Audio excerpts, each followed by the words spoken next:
My husband offered me 10 billion to divorce him. I took the money without hesitation and ran away. A month later, lying in my current boyfriend's arms, I received his call. Wendy, come back now, I'll share half of my assets with you.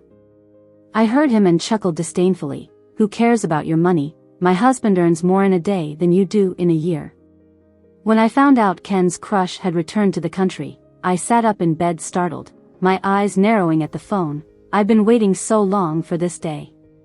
Finally, my good days are coming. Sure enough, that night I received a call from Ken. He sounded calm on the phone, as if divorce wasn't a big deal at all. Jessica had returned. Without beating around the bush, she quickly got to the point. I softly replied, I've already drafted the divorce agreement. After the divorce, I'll give you 10 billion, and the house you're living in now will also be yours. Consider it compensation. After hearing his words, I pretended to be sad, humming a couple of lines, but my mouth was already stretched to my ears. Ken, I don't want a divorce. Inside, I thought to myself, he's so generous, I don't even need to negotiate.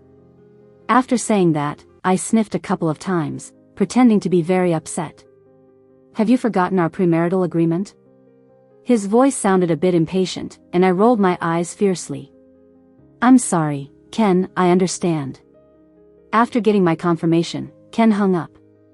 10 minutes later, Ken's assistant sent me an electronic version of the divorce agreement. I carefully read it, made sure there were no unfavorable conditions, and replied with an okay. The next morning, before Ken could reach out to me, I had already dressed up and arrived at his company. As soon as I entered the company, the receptionist, who used to get excited when she saw me, surprisingly ignored me this time. I took the elevator to the top floor, where Ken's office was located. When the elevator doors opened, I walked in as expected. Ken hadn't arrived yet, but I wasn't in a hurry. I found a seat and started playing with my phone. 2 minutes later, a sharp and sarcastic voice reached my ears. Oh no, Miss Wendy, what are you doing here? I looked up. It was Ken's secretary, Nancy. I heard from others that Nancy was a little admirer of Ken, who had come straight to work as his secretary after returning from studying abroad. She never liked me, thought I wasn't good enough for Ken. Can't I come to my husband's company? I crossed my arms and glanced at her. She chuckled. Husband? Do you think you're Ken's wife? Everyone knows Ken married you just to please his family, and now that's it. Ken must have had enough of you and wants a divorce. I suddenly sat up from the couch, laughed and startled Nancy. Don't think I don't know what you're thinking. Do you really think Ken will like you after divorcing me? At least I have slept in the same bed as Ken. You probably haven't even seen him without his clothes on. As she listened to me, her face grew darker, ready to curse. You, Wendy, you fox. Before Nancy could finish her foul language, Ken happened to push the door open. I quickly switched to an innocent look, eagerly gazing at Ken. Nancy also heard the door opening behind her and froze in place. Boss. Ken frowned. I took the opportunity to add fuel to the fire. Ken, your secretary says she should be your other half. She says I'm just a stray dog, not worthy of you. Wendy. You're slandering me, boss. I didn't. Nancy was furious. If Ken hadn't been there, I thought she might have jumped up to hit me. Go to HR and get your salary. Nancy was once again stupefied, with tears already rolling in her eyes. Boss. Don't make me say it a second time. Nancy looked at me viciously. I hid behind Ken and made a silly face. I must admit, this was the most pleasing time I had seen Ken in all the years I had known him. Nancy ran out crying, and Ken turned to look at me. I immediately wiped off the arrogance I had just displayed. Why are you here so early? He asked me as he walked into his office, and I followed behind honestly. I was afraid you'd wait too long. In fact, I was just afraid he'd change his mind. The lawyer will be here at 9, wait a while. After Ken finished speaking, he didn't pay me any more attention. He went to his desk and got to work. I nodded with a smile, sitting on the sofa feeling frustrated inside. Why is this lawyer so slow? Your boss starts work at 8, yet you show up at 9. Sitting on the sofa, I checked my phone every 2 minutes, every second feeling like agony. Finally, at 8:59, the door to Ken's office was pushed open. I excitedly stood up, but it wasn't the lawyer who walked in, it was Jessica. "Ken." "Oh, it's Jessica," I said. The lawyer followed closely behind. Seeing him felt like a lifesaver, so I ran up to him, pulled out the divorce agreement, and slammed it on Ken's desk. "I'll sign first, then you Cygnus." I was about to write my name. Jessica stopped me. "Wendy, I never wanted to ruin your relationship. You don't have to do this. Ken and I are just friends." I was stunned. What was she talking about? After signing my name, I ignored Jessica and immediately pushed the divorce agreement towards Ken. I watched intently as he held the pen in his hand. "Ken, I clenched my fist, smiling as I waited for Ken to sign. After a moment of hesitation, he glanced at me and signed his name. "Thank you, Ken. I won't disturb your alone time anymore. I wish you both happiness." I grabbed my bag, took a few steps, and then turned back. "Ken, can you transfer the money as soon as possible?" I blinked at him. He furrowed his brow and finally said, "It will be in your account by tomorrow." Exiting Ken's office, I stood at the gate taking a deep breath. I, Wendy, 24 years old, with a 10 billion bank balance. Back at the villa, I dialed the familiar number. After a few seconds of nervous anticipation, the call was answered. "Finished playing?" Robert's lazy voice came through the phone. I raised an eyebrow and replied softly, "Yeah." "Then come home. I'll pick you up in 5 minutes." I changed into a new outfit leisurely. When I came out of the villa, Robert was already waiting at the door. He leaned lazily against the car, lost in thought. I quietly approached him, tapped his shoulder lightly, and said, "Robert." He turned to look at me, raising an eyebrow. I playfully stuck out my tongue at him, then opened the car door and hopped in. He reluctantly slid into the driver's seat and started the car. I couldn't use my phone due to motion sickness, so I subconsciously turned on the car's music. To my surprise, it was the original version of "Take Me Hand," a song I used to loop. I blinked in surprise. How did he have this song? I remember how hard it was to find the original version after it was remade. "You said the songs I listen to aren't good, but why is this song playing in the car?" He remained silent for a while before awkwardly saying, "Just random. I don't drive this car often." I couldn't help but find his response amusing. I leaned closer to him and said, "Robert, you're lying." He glanced at me, then quickly looked away, coughing awkwardly. "Forget it. If you don't like it, I'll turn it off." As he reached for the music controls, I stopped his hand, saying, "I like it." "How can I not? You should know by now." I smiled knowingly and remained silent. When I woke up, I found myself in front of a standalone villa with a garden. It was time to get off, so I wiped my mouth and prepared to exit the car. Looking at the villa, my pupils dilated in surprise. "Why did you bring me here?" I pulled my clothes and sat up. "Aren't you going to explain to Mom what you've been doing for the past 2 years?"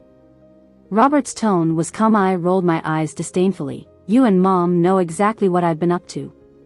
Without another word, the car entered the garden and stopped steadily at the villa's entrance. "Get out." I sighed and opened the car door. Before I could react, the door had already opened. My mom ran excitedly out, followed by Robert's dad. I was caught off guard by my mom's embrace, and Robert's dad came over to pat my head. "Wendy, you finally decided to come back." I was at a loss, so I just blushed and nodded. My mom let go of me, her eyes red, and Robert's dad pulled her into his arms, patting her back and comforting her. Standing there, I couldn't help but wonder if all those years of fighting were in vain. Why am I just standing here when Auntie has cooked? "Let's go eat."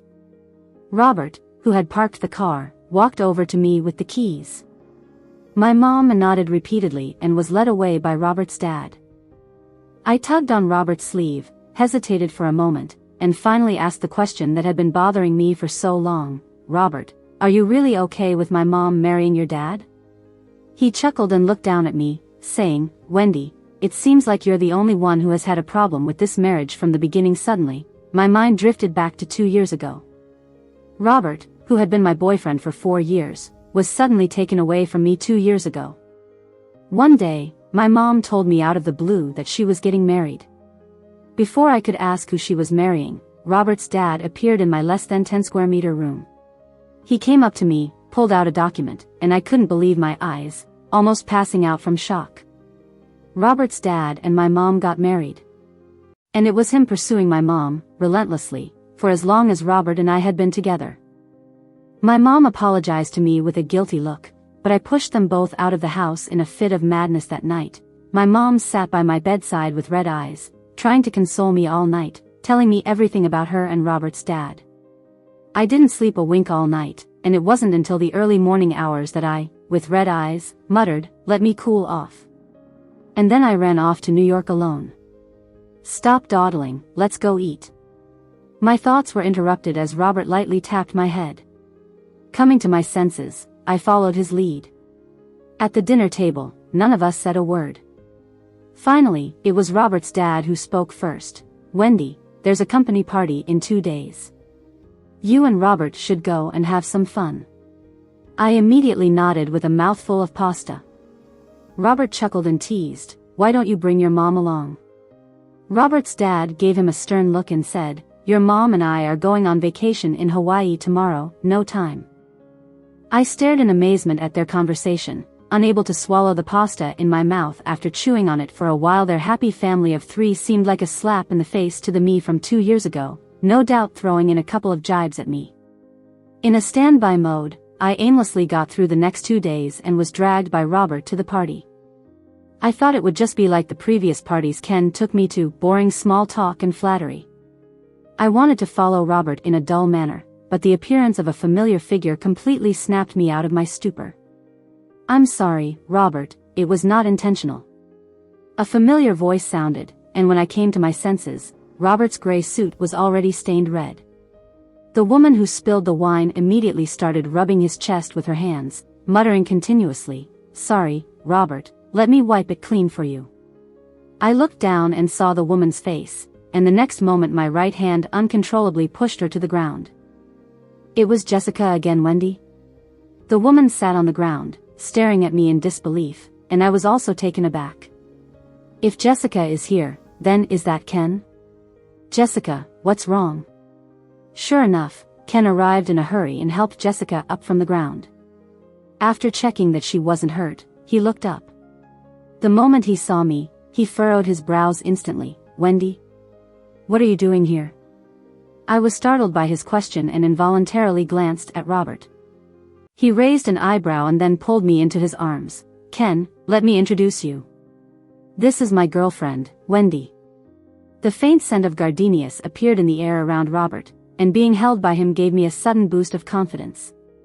As soon as Ken heard Robert's words, his brows furrowed even deeper, and he finally sneered, saying, "Girlfriend? Whatever scheme you have in mind now, we're done.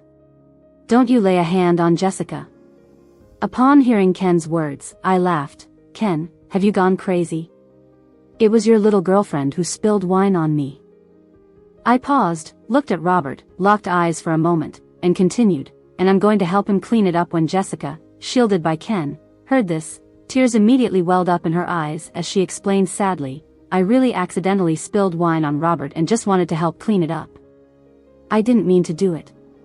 I know you might resent me for taking Ken away, but we really are just." I was stunned by Jessica's words, utterly shocked. In the end, I couldn't take it anymore and snapped back at her. Jessica was left speechless by my retort. After a second of confusion, a waterfall of tears struck, startling me. Finally, Ken couldn't bear it and comforted Jessica for a few moments before turning to me. "Wendy, don't go too far." I was initially going to confront him together, but Robert pulled me behind him and spoke first. "Ken, who's more out of line now, you should know without me saying it. Do you think Jessica did nothing wrong and should be allowed to freely rub her hands back and forth on my chest?"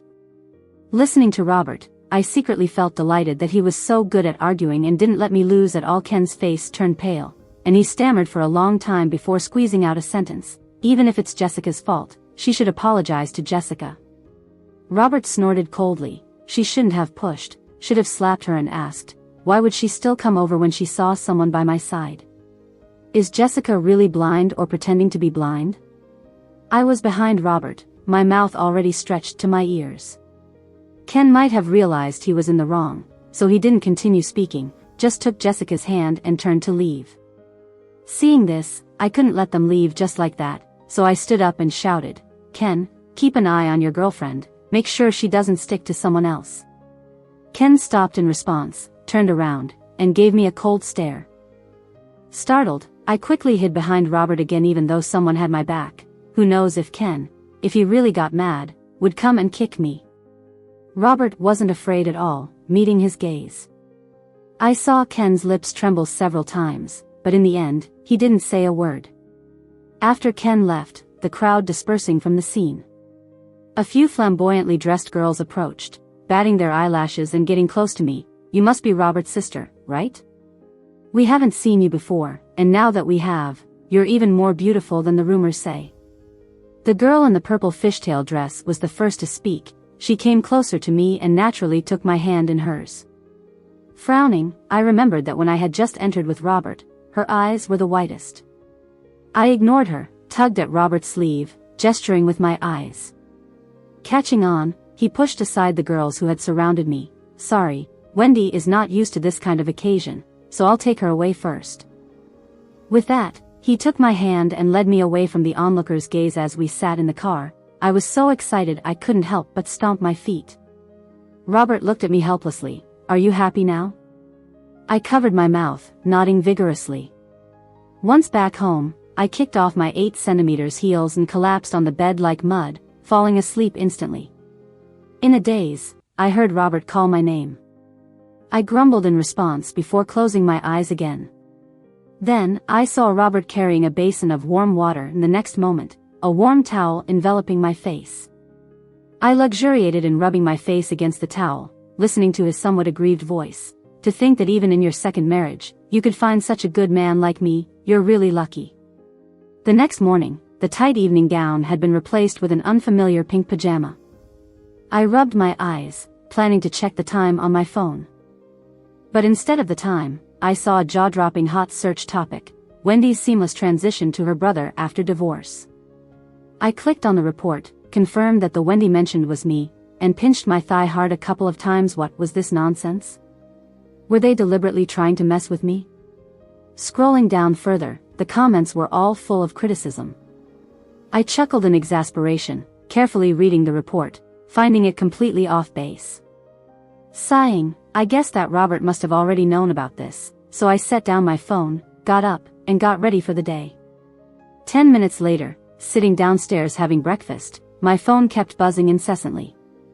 I raised my phone wearily, and a new hot search topic now topped the list. Wendy was once romantically involved with her brother during college. Just 10 minutes, and my old story with Robert was dug up. The expression on my face as I looked at the phone piqued the curiosity of the woman next to me. I simply lifted my phone to her. Auntie, what do you think? The auntie turned shyly. You can't believe these kinds of rumors after breakfast. I hailed a cab, intending to find Robert at his company. Upon arriving at the building, I scanned the entire company from bottom to the top, left to right. It's even bigger than Ken's company, like an acre? I wrapped my coat tightly, knowing Robert was rich, but how did no one tell me he was this rich?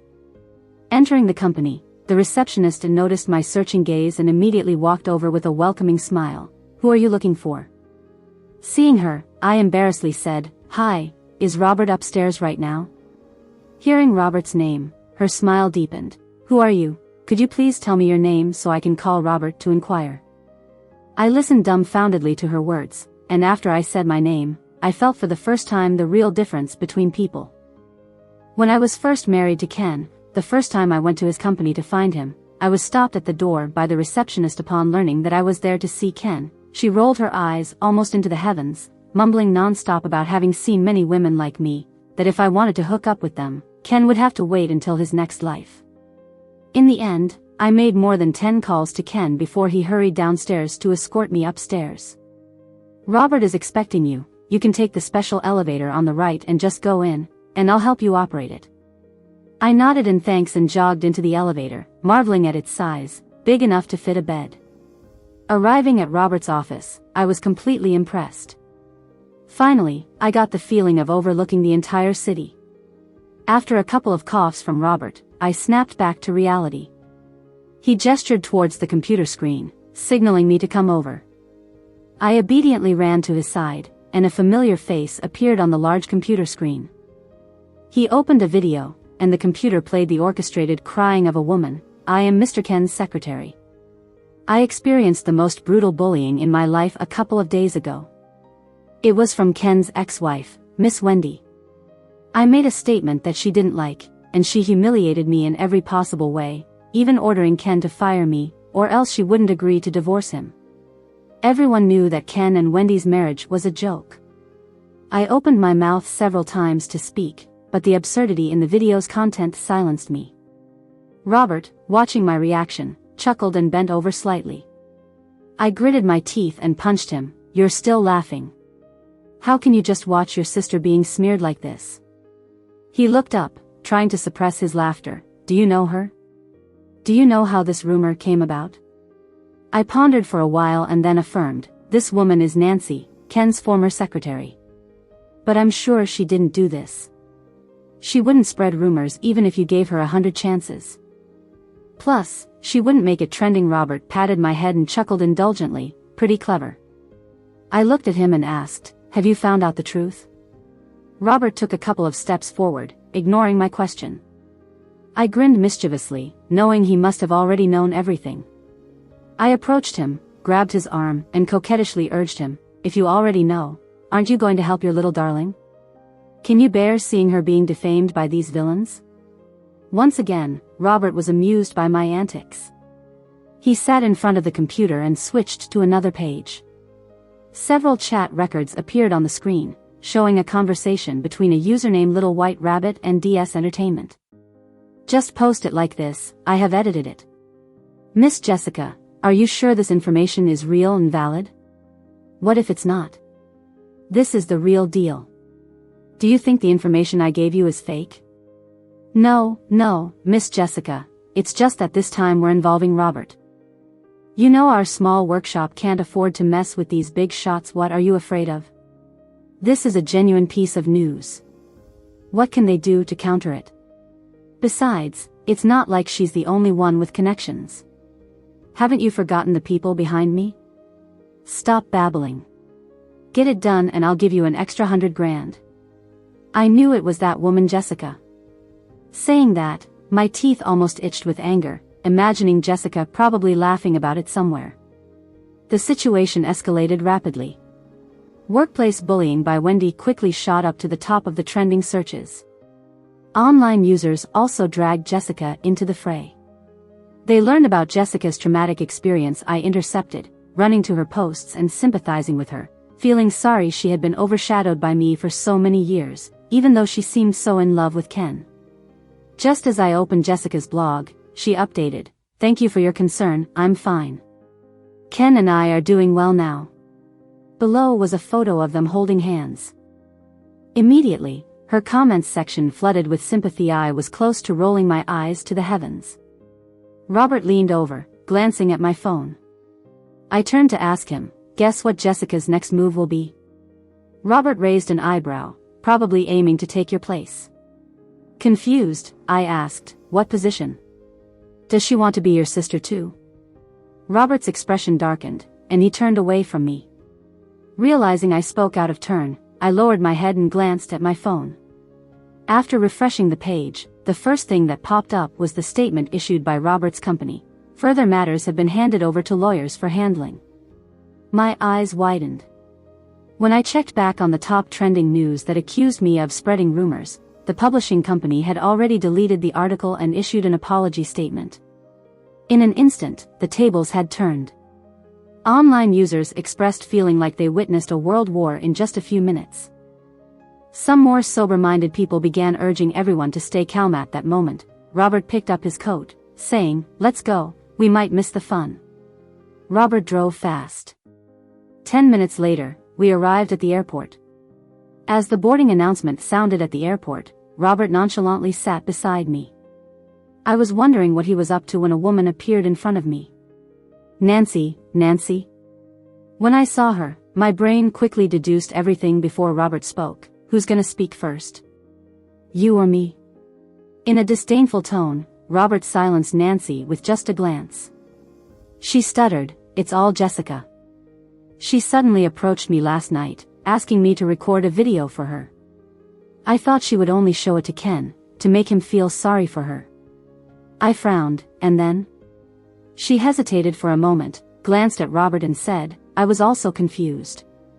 She gave me some money, my mom got sick, and I lost my job for my own reasons, so I..." She paused for a moment, realizing her explanation wasn't convincing me. Then she continued, "I can prove that Jessica is slandering you, Wendy. I really got confused. I'm not the kind of person to make things difficult for others, and I can't stand seeing a girl cry. Do you understand what I need now?" She nodded, and I smiled satisfactorily. "Do you need me to help you clarify things directly?" Nancy timidly asked. I stood up, shook my head with a meaningful smile, and said, "No, that would be too easy for her." With Nancy's help, I arranged to meet Jessica in a cafe. After she gave me an okay gesture, I nodded and shook the phone in my hand. Separated from Nancy, I took Robert's car keys and said, "Now it's just the three of us, Robert, you can go busy yourself." I started the car, and Robert quickly opened the car door and got in, saying, "Your business is my business." I smiled, didn't want to argue with him further, and drove away. Arriving downstairs at Ken's company, I walked in confidently, and the receptionist, who initially wanted to mock me, immediately shut her mouth upon seeing Robert behind me. Perhaps because Robert was with me, I walked smoothly into Ken's office without any hindrance. Pushing the door open, I saw Ken resting with his eyes closed. He looked up as he heard me enter. Before he could say anything, my phone rang. Perfect timing.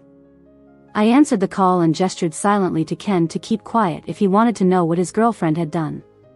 Ken frowned, but remained silent as the voice on the other end of the line became clearer. It was Nancy's voice. "Why did the newspaper delete the post?" she asked. "Probably because someone threatened them on Robert's side." "It's useless, I told you not to be afraid of them," Jessica's sharp voice replied. Ken's eyes widened. "So, what should we do now, Jessica? What if this implicates us?" Jessica sneered, "Are you stupid, Nancy? You still have your part in this, remember? Just accuse Wendy of bullying you, and no matter who comes after you, stick to this story. Even if Robert's company steps in, they won't be able to vindicate her." After Nancy responded a couple of times, she continued, "Jessica, what about me?" There was the sound of footsteps on the other end of the phone, and after a few seconds, Jessica lowered her voice. "As for you, Nancy, I'll go cry to Ken, make him find you a better job. Since Ken likes me, he'll listen to whatever I say. Then I'll have him find you a rich and handsome husband. How about that?" With a loud click, Ken snatched the phone and slammed it on the desk after hanging up the call. I was startled and instinctively leaned into Robert's embrace. I didn't expect Jessica to say such things. I thought she at least genuinely liked Ken. "You don't have to vent your anger on Wendy. I remember your recent stocks took a big hit. If you don't want to lose everything, you should know what to do now." Robert looked at him, and Ken's face turned pale with a hint of redness around his eyes. "I'm sorry, I will handle this." Ken slumped into his chair, rubbed his forehead vigorously, and spoke slowly. I blinked my eyes. "I believe you will, too. After all, even if we don't have a relationship, we still have some family ties." As I finished speaking, Robert lightly pinched my waist. I grabbed Robert's hand, threw him a flirtatious look and said, "Ken, we'll be on our way now. I look forward to seeing your statement tonight." After leaving Ken's company, I received a call from Nancy. She apologized once again and promised to come clean that evening. I nodded, hung up the phone, and breathed a sigh of relief. I guess this should make things somewhat even. As the night fell, Nancy released the video she promised. I watched it in its entirety. Her logic was indeed clear, and the evidence was solid. Almost simultaneously, Ken's company issued an apology statement with that the tide had completely turned. Jessica's post was bombarded in the comments section. I read the comments from netizens and grinned from ear to ear.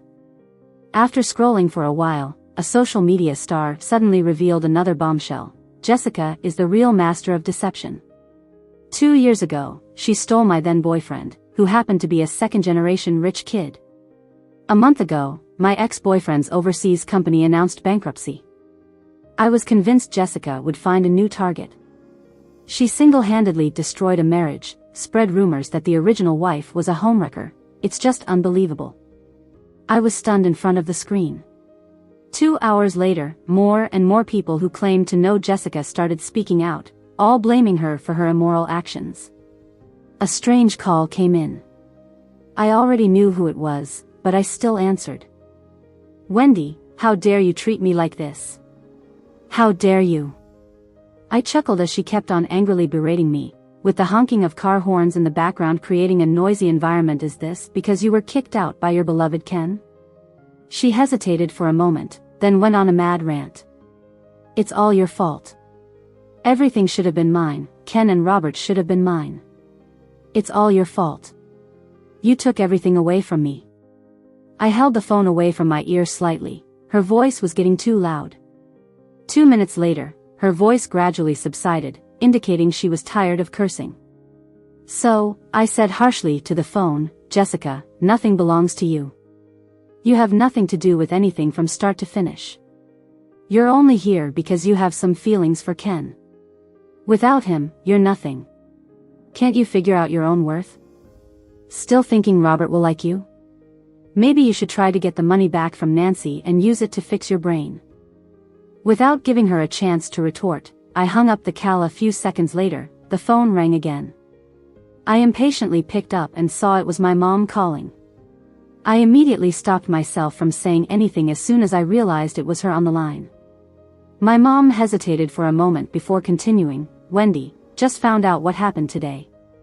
It's all because your uncle insisted on taking me diving. Are you okay?" "I'm coming back now." I couldn't help but chuckle at my mom's concern. "Mom, didn't you see them all apologizing to me? Why bother coming back?" After some hesitation, my mom asked, "But are you injured?" "No, Mom. You just enjoy yourself, and besides, I still have Robert, right?" Almost without thinking, I blurted out Robert's name.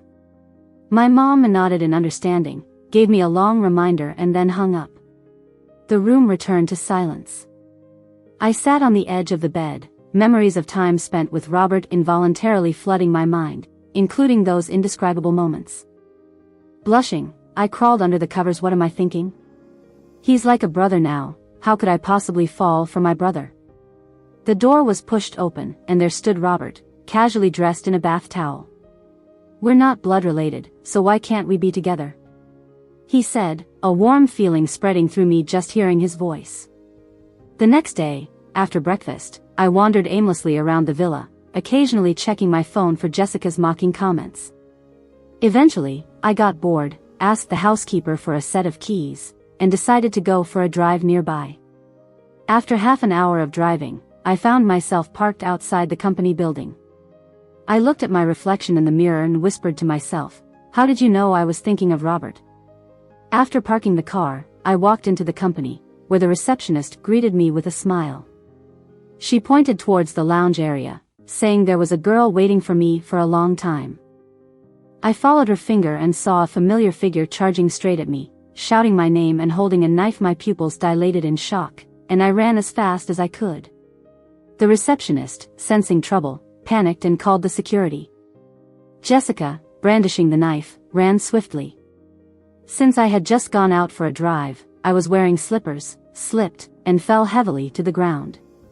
Seeing this, Jessica laughed hysterically. She slowed her pace, walked towards me step by step, shouting, "Wendy, it's all your fault. You stole my boyfriend, you slut. I'll make you pay." Just as she was about to reach me, I noticed an ashtray not far away.